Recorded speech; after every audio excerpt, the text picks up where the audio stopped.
Il y a un réflexe que presque toutes les coachs ont.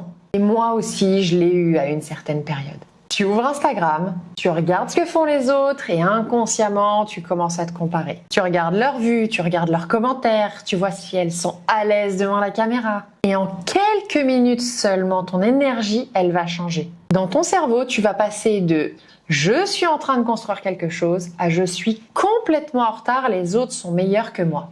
Et quand tu commences à rentrer dans cet état d'esprit, ton contenu il va changer. Tu doutes plus, tu vas modifier ton message. Et du coup, inconsciemment, c'est toi qui ralentis parfois l'arrivée de tes propres clients.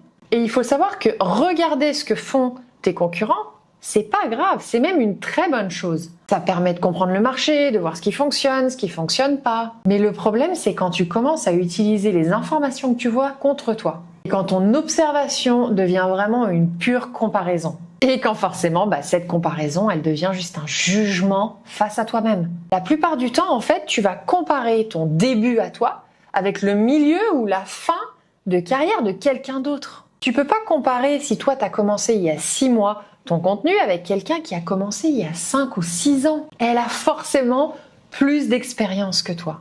Et tu peux pas te comparer si toi, tu as 300 abonnés ou 3000 abonnés avec quelqu'un qui en a 30 000. Ça ne peut pas marcher. Tu ne peux pas comparer ça. Si tu compares ça, tu vas forcément te sentir en retard, mais tu sais pas par où cette personne, elle est passée sur les 6 premiers mois où elle a posté du contenu. Tu ne sais pas. Alors ne te compare pas avec des gens avec qui tu ne peux pas te comparer. Parce que quand tu te compares mal, il y a 2 choses qui se passent. Soit tu vas te décourager et tu vas te dire que tu n'y arriveras jamais. Soit tu vas commencer à t'agiter, à copier, à modifier ton intonation, à modifier avec ton style. Et en fait, tu vas essayer de faire pareil qu'elle en oubliant qui t'es.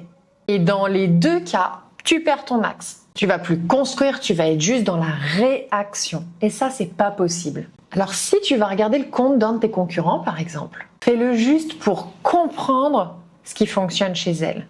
Mais le fais pas pour te comparer, s'il te plaît. Demande-toi par exemple qu'est-ce qu'elle fait de cohérent, comment elle parle à sa cible, est-ce qu'elle répète son message. Mais te demande pas pourquoi elle a plus d'abonnés que moi, pourquoi elle a plus de vues que moi, pourquoi elle a plus de commentaires que moi. Parce qu'en fait, la première approche, elle va vraiment te faire évoluer, elle va te faire grandir. Alors que la deuxième approche, elle va juste te faire douter de toi. Et c'est pas le but ici. Ce que tu dois vraiment te rappeler, c'est que t'es pas en compétition avec elle. Toi, t'es en train de construire quelque chose et construire quelque chose, ça prend du temps. Et si tu passes ton énergie à vérifier où en sont les autres par rapport à toi, t'es pas en train de mettre ton énergie dans ton propre message. Et là, je peux te l'assurer, tu te ralentis, t'es en train de fausser toute ta stratégie et du coup, forcément, tu vas stagner et tu vas pas avancer. Donc clairement, regarder les autres, regarder tes concurrents, ça peut vraiment être utile. Mais te comparer sans avoir de recul, ça, c'est catastrophique. Alors la prochaine fois que tu te surprends à t'être jugé ou à douter toi après avoir scrollé, demande-toi, est-ce que j'observe pour mieux comprendre ou est-ce que j'observe pour me comparer? Parce que dans le deuxième cas, tu es en train de te juger. La différence, elle est énorme entre les deux. Donc vraiment, pose-toi cette question. Et si tu veux construire quelque chose de solide, abonne-toi. Et dis-moi en commentaire si toi aussi, ça t'est déjà arrivé de te comparer sur Instagram.